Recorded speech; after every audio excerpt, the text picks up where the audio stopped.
Good morning. Yes, the outline of the dispute.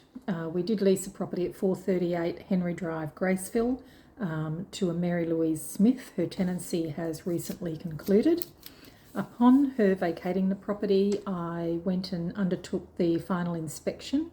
In doing that, I noticed that the property was not cleaned by Mary before she had left the property.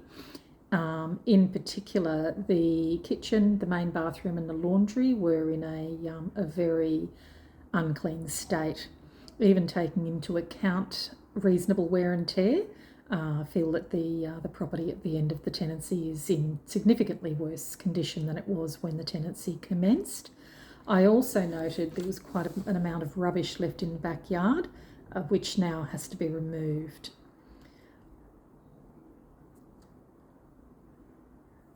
Yes, so I do have the RTA Form 1A, the entry condition report, the 14A, the exit condition report, which highlight the differences between the two. There is also the photographic evidence taken both at the entry and the final inspections to support the documentation there.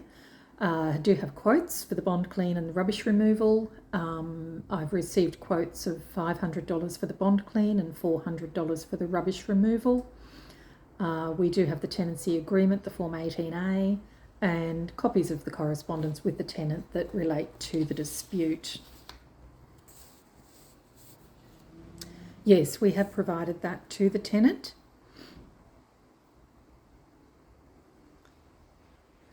So, yes, I'm aware the tenant has maintained that she did clean the property when it was vacated, when she vacated it, and I don't believe that it's likely that anybody would have entered the property after that, between her vacate and when I went to do the final, and messed it up, made it unclean and put rubbish in the backyard.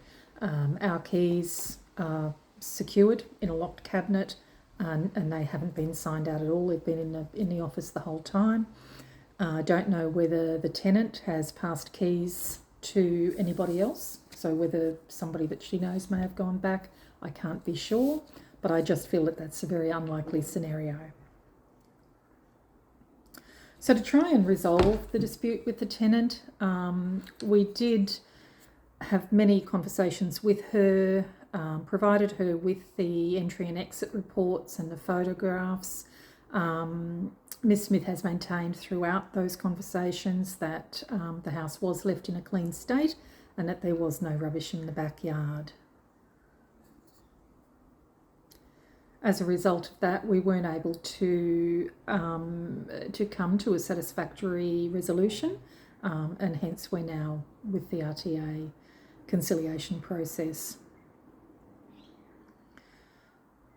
Yes, so I do have two questions that I'd like to ask the tenant. One is, again, will you attend to these items? Will you go back to the property and clean it to a satisfactory standard? And also, if that's not the case, are you willing to contribute part of the cost for the bond clean and the rubbish removal?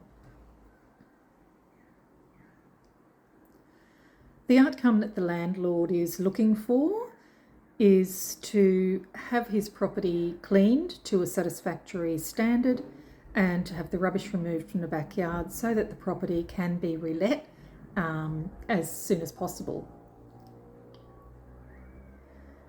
In the event that that can't be done, if the tenant is not willing to go back and attend to those, he has considered he would consider a partial payment from the tenant, a partial contribution for the cost of having that work undertaken. Yes, I'm disappointed by the outcome proposed by the tenant, just leaving everything to the landlord. We do believe that there has been a breach of the Form 18A, the tenancy agreement, in terms of the state that the property needs to be left in at the end of the tenancy. And we believe that our evidence supports the claim.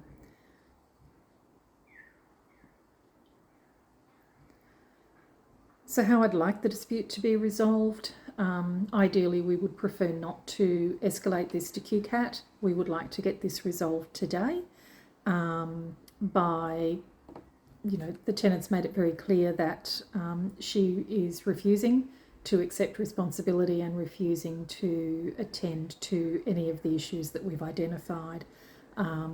In the absence of that level of agreement, as I mentioned earlier, my client, the landlord, has indicated that he is willing to ask the tenant for a partial contribution towards the $900 worth of cleaning and rubbish removal.